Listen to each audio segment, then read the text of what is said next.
আমাদের দেশে বৃদ্ধাশ্রম বেড়ে যাচ্ছে, ভয়ঙ্কর আকার বৃদ্ধাশ্রম বেড়ে যাচ্ছে। ওই দিন একটা বৃদ্ধাশ্রমে গিয়েছিলাম, সে বৃদ্ধাশ্রমে দেয়ালে বড় করে লেখা আছে, বাবা, একটা মা লিখেছে, বাবা এবার ঈদে তোর বাড়িতে আমাকে একটু নিবি, বাবা এবার ঈদে তোর বাড়িতে আমাকে একটু নিবি। কত ভয়ঙ্কর বাক্য ব্যবহার করা হয়েছে, কত ভয়ঙ্কর বাক্য ব্যবহার করা হয়েছে, যে মা বাপ পুরো জীবনটা আমাদের জন্য কোরবান করে দিয়েছে। একবার একটা ছেলে, মা রান্না করছিল, একটা ছেলে একটা চিরকুট নিয়ে আসলো, চিরকুটে মাকে দিল, মা এই বিলটা দাও। বলি কিসের বিল? বলে যে তুমি পড়ো। মা পড়ছিলেন, লেখা আছে যে মা তুমি বিভিন্ন সময় আমাকে কাজের জন্য দোকানে পাঠাও, এটার জন্য 100 টাকা বিল। তুমি রান্না করার সময় অনেক সময় আমাকে পানি দিতে বলো, এটার জন্য 100 টাকা বিল। তুমি বিভিন্ন সময় আমাকে ঘর ঝাড়ু দিতে বলো, এটার জন্য 100 টাকা বিল। এভাবে করে একটা চিরকুট দিলেন। মা এটা দেখে চোখের পানি টকবক করা শুরু করেছে। মা বলছে, বাবা তোর জন্য একটু নুডলস রান্না করেছি, তুই যা নুডলসটা খা, আমি তোমার বিলটা নিয়ে আসছি। একটু পরে মা কলম দিয়ে যে চিরকুটের পিছনে মা সুন্দর করে লিখলো, বাবা 10 মাস 10 দিন তোকে গর্ভধারণ করেছিলাম, 10 মাস 10 দিন তোকে গর্ভধারণ করেছিলাম, পেটের মধ্যে একটা ওজন নিয়ে 10 মাস 10 দিন চলাচল করেছিলাম, বাবা এটার জন্য 0 টাকা বিল। বাবা তুই যখন পেটে ছিলি ডান পাশ হয়ে ঘুমাতে পারতাম না, বাম পাশ হয়ে ঘুমাতে পারতাম না। চিন্তা করতাম আমার বাবা যদি ব্যথা পায়, তুই বিভিন্ন সময় লাথি মারতি, খুব ব্যথা পেতাম।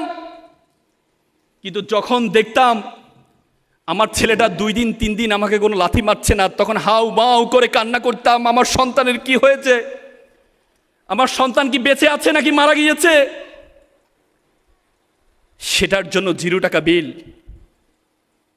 বাবা তুই জন্মগ্রহণ করার পরে দীর্ঘ 6 মাস ঘুমাতে পারি নাই, দিন রাত কখনো ঘুমাইতে পারতাম না, তোকে বুকে নিয়ে শুতাম কিন্তু ঘুম আসতো না। যদি তোর গায়ের উপর আমার কোনো কিছু শরীর উঠে যায়, সেটার জন্য 0 টাকা বিল। বাবা একদিন পিঠা বানাচ্ছিলাম, তুই পিঠা খুব পছন্দ করিস, পরিবার সবাই পিঠা খেয়েছে, তোকে সবচেয়ে ভালো পিঠাটা দিয়েছিলাম। একটা পোড়া পিঠা ছিল, সেই পোড়া পিঠাটা আমি খাবো চিন্তা করেছিলাম। আমি যখন খাওয়ার জন্য মুখে নিব, এমন সময় তুই বাইরে থেকে দৌড়িয়ে এসে, মা এটাকে অন্য পিঠা, মা এটাকে অন্য পিঠা, মা এই পিঠা আমাকে দাও। আমি তোকে দিয়েছিলাম, তুই খাচ্ছিস। আমার মনের মধ্যে যে আকুতি, যে ভালোবাসা, আমার কাছে মনে হচ্ছে আমার সন্তান খাচ্ছে না, আমি নিজে খাচ্ছি। এটার জন্য 0 টাকা বিল। সন্তান যখন এটা দেখলো, তখন সন্তান মাকে ধরে আঁকড়িয়ে ধরে কান্না করা শুরু করে দিল। এ মা বাবার কষ্ট তুমি চিন্তা করতে পারবে না। মেডিকেল সায়েন্স বলে একটা মানুষ সর্বোচ্চ ব্যথা সহ্য করতে পারে 45 ইউনিট, তার চেয়ে বেশি হলে সে হয়তো বেহোশ হয়ে যায়, না হলে মারা যায়। আর মা যখন সন্তান প্রসব করে, তার ব্যথার ইউনিট 55। বলে যে 30টা হাড় একসাথে ভাঙলে যেমন ব্যথা পায়, তার চেয়ে বেশি ব্যথা পায় মা। সুতরাং এই মা বাবাকে তোমরা কখনো কষ্ট দিবা না। কোরআন হচ্ছে ওয়ালা তাকুল্লাহুমা উফি ওয়ালা তানহারহুমা ওয়াকুল্লাহুমা কাউলান কারিমা। মা বাবার সাথে উফ শব্দটি পর্যন্ত ব্যবহার করো না, উফ শব্দটি পর্যন্ত ব্যবহার করো না। এই জন্য তোমরা যদি সফলতা চাও, তাহলে মা বাবার ভালোবাসা দোয়া ছাড়া কখনো সম্ভব নয়। এখানে শিক্ষার্থী যারা আছো, তোমাদেরকে আমি সর্বশেষ যে উপদেশটা দিব, সেটা হচ্ছে স্বপ্ন দেখবা বড়। আমরা বাংলাদেশি হিসাবে আমরা স্বপ্ন খুব ছোট দেখি, কারণ ব্রিটিশরা আমাদের মাথায় ঢুকিয়ে দিয়েছে ছেঁড়া কাতা শুয়ে লাখ টাকা স্বপ্ন দেখবা না। আমাদেরকে অ্যাপ্লিকেশন শিখানো হোক কেরানি পদে চাকরির জন্য আবেদন, আমাদেরকে এমডি পদে চাকরির জন্য আবেদন শেখানো হয় নাই, আমাদেরকে সিইও পদে আবেদনের চাকরি শেখানো হয় নাই। আমাদেরকে সবসময় বলছে স্বপ্ন দেখো ছোট, কিন্তু আমি তোমাদেরকে বলবো স্বপ্ন দেখবা বড়। স্বপ্নের আয়তন যত বড়, মানুষ তত বড়। শোনো, স্বপ্ন যারা দেখেছো, যে মেডিকেলের স্বপ্ন তোমরা দেখেছো, তোমরা একটা চিরকুটে লিখবা, একটা কাগজে লিখবা, লিখে তোমাদের টেবিলের উপরে এটা সাজা রাখবা। প্রতিদিন অভিভাবকরা আপনারা মেক শিওর করবেন যে আমি ডাক্তার হতে চাই, আমি ঢাকা মেডিকেল পড়তে চাই, আমি ব্যবসায়ী হতে চাই, আমি অক্সফোর্ডে পড়তে চাই। পারবা তো? তোমরা জানো দ্য মাস্ক মুভির যিনি অ্যাক্টর ছিলেন, নাম হচ্ছে জন কেরি। উনি উনি 1979 সালে উনি একটা চেক, উনি তখন বিভিন্ন জায়গায়, বসো তোমরা, বিভিন্ন জায়গায় অভিনয় করতেন। উনি একটা চেক লিখছিলেন, $10 মিলিয়ন একটা চেক লিখছিলেন, লিখে ওনার বালিশের নিচে রেখেছেন। উনি প্রতিদিন ঘুমানোর সময় এটা দেখে, ঘুম থেকে উঠে দেখে, সবসময় দেখে। পরবর্তীতে দেখা গিয়েছে মাত্র 10 বছরের ব্যবধানে উনি একটা মুভির জন্য, এর আগে উনি বিভিন্ন জায়গায় নাটিকা করতেন, এরপরে দেখা গিয়েছে উনি 10 বছরের ব্যবধানে যে মুভিটার উনি সাইনিং করেছে, সেই মুভি ওনার যে চেকের যে পরিমাণ $10 মিলিয়ন সাইনিং করেছে। হার্ভার্ড ইউনিভার্সিটিতে গবেষণা হয়েছে, তারা 100 জন নিয়ে গবেষণা করেছে। গবেষণা করে তারা 80 জন পেয়েছে, যাদেরকে জিজ্ঞেস তোমার কোনো গোল আছে, বলেছে না আমার কোনো স্বপ্ন নেই। 17 জন বলেছে আমার গোল আছে, আর 3 জন বলেছে আমার গোল আছে বাট লিখিত আছে। পরবর্তীতে দেখা গিয়েছে সেই 10 বছর পরে এই 100 জনকে দেখা গিয়েছে, যারা 80 জন কোনো গোল নেই তাদের সফলতা, আর যারা 17 জন যাদের গোল আছে তাদের সফলতার 2 গুণ, আর যে 3 জন বলেছে আমার গোল আছে বাট লিখিত আছে তাদের সফলতা পায় 10 গুণ বেশি।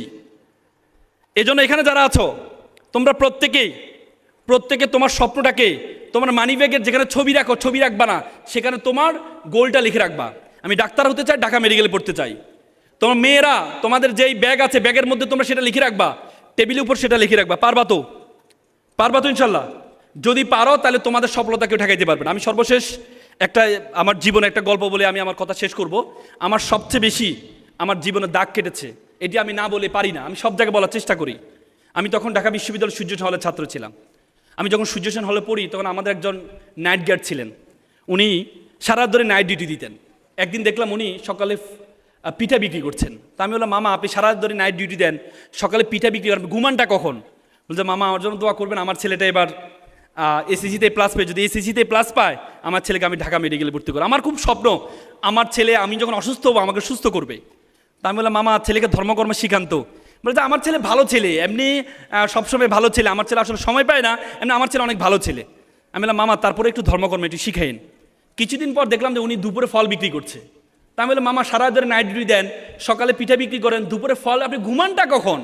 বলছে মামা আমার জন্য একটা দোয়া, আমার ছেলেটা এসএসসিতে প্লাস, এসএসসিতে মাত্র পরীক্ষা দিয়েছে, আমার ছেলেটাকে আমি কোচিংয়ে ভর্তি করতে 20-30 হাজার টাকা লাগবে, এই জন্য আমি একটু কষ্ট করছি। তবে আমার বিশ্বাস আমার ছেলে যদি ডাক্তার হয় তাহলে আমি চাকরি ছেড়ে দিব, ঘুমাইতে পারি না, চাকরি করব না। পরে ওনাকে আমি নিয়ে রেটিনায় মেডিকেল কোচিং আছে, কোচিংয়ে ওনাদের একটা বৃত্তি প্রকল্প আছে গরিব স্টুডেন্টদের জন্য, আমি ওই প্রকল্প থেকে টাকা নিয়ে তাকে কোচিংয়ে ভর্তি করাই দিলাম।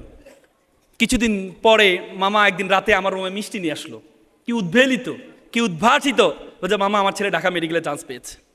মানে সন্তানের আনন্দে মা বাবা এত আনন্দিত হতে পারে আমি কখনো দেখি নাই। কিছুদিন যাওয়ার পর একদিন দেখলাম রাতে, আমরা সবসময় ব্যায়াম করতে বের হতাম রাতে 12টার পরে, আমরা মল চত্বরে ব্যায়াম করতাম রাতের 12টার পরে। বের হচ্ছিলাম, দেখি যে মামা কান্না করছে। আমি বললাম মামা আপনি কান্না করছেন? বলছে মামা আমাকে ক্ষমা করবেন। বলছে মামা কি হয়েছে? বলছে মামা আমাকে ক্ষমা করবেন। বলছে মামা কি হয়েছে আপনার ছেলে ঢাকা মেডিকেলে পরে আপনি কান্না করছেন এখন? বলছে মামা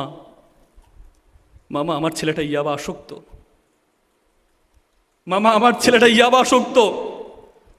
গতকাল এসেছিল শোকেজের গ্লাস ব্যাগিস, আলমিরার গ্লাস ব্যাগিসের টাকার জন্য। বিশ্বাস করেন মামা আমি মনে করেছিলাম আমরা যখন অসুস্থ হব আমার ছেলে আমাকে সুস্থ করবে। আজকে আমরা সুস্থ মানুষকে আমার ছেলে অসুস্থ বানিয়ে দিচ্ছে। এমন অসভ্য ছেলে চাইনি আমি, এমন বর্বর ছেলে আমি চাইনি। আমার ভাইয়ের ছেলে রিক্সা চালায়, প্রতিদিন এসে মা বাবার সাথে একসাথে খাওয়া দাওয়া করে। বিশ্বাস করেন মামা আজকে 3 থেকে 4 মাস আমি আমার ছেলেকে দেখি নাই।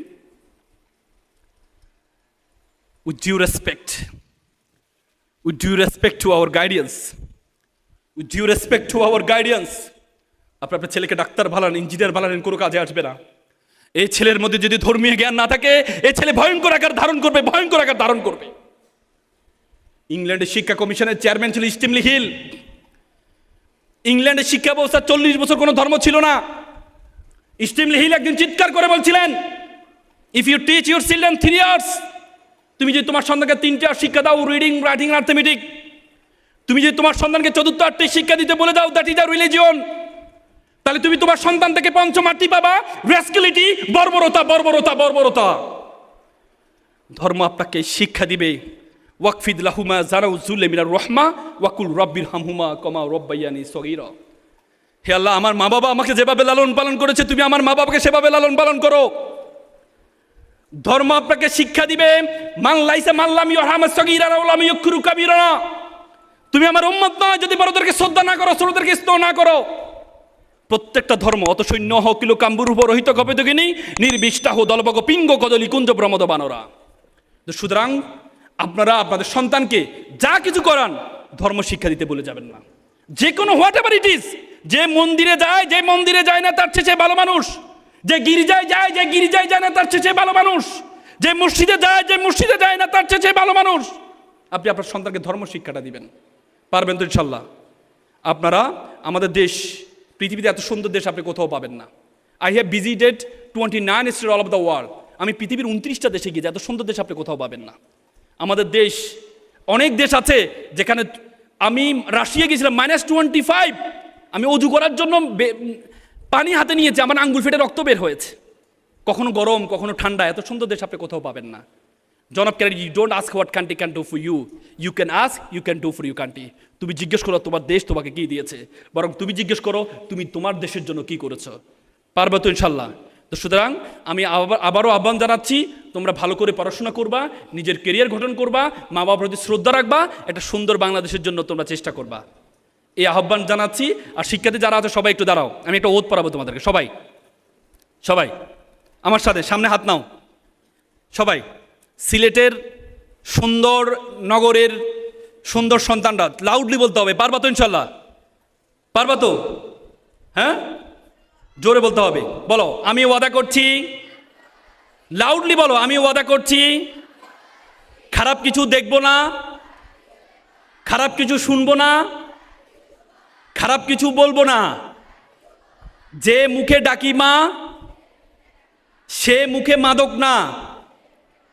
মানুষের মতো মানুষ হব, পিতামাতাকে শ্রদ্ধা করব, নিজের দেশকে নিজেই গড়ব। জোরে বলো, আমি ওয়াদা করছি খারাপ কিছু দেখব না, খারাপ কিছু শুনবো না, খারাপ কিছু বলবো না। যে মুখে ডাকি মা, সে মুখে মাদক না। মানুষের মতো মানুষ হব, পিতামাতাকে শ্রদ্ধা করব, নিজের দেশকে নিজেই গড়ব। তোমরা যারা ছোট্ট শিশু, বড় হবে ঠিক, তোমরা হবে শিল্পী, কবি, লেখক, বৈজ্ঞানিক। আজকে যারা ফুলের কলি, কালকে হবে ফুল। তোমরাই দূর করবে এই সমাজের ভুল। সকালে ভালো থাকবা, সুস্থ থাকবা। আসসালামু আলাইকুম।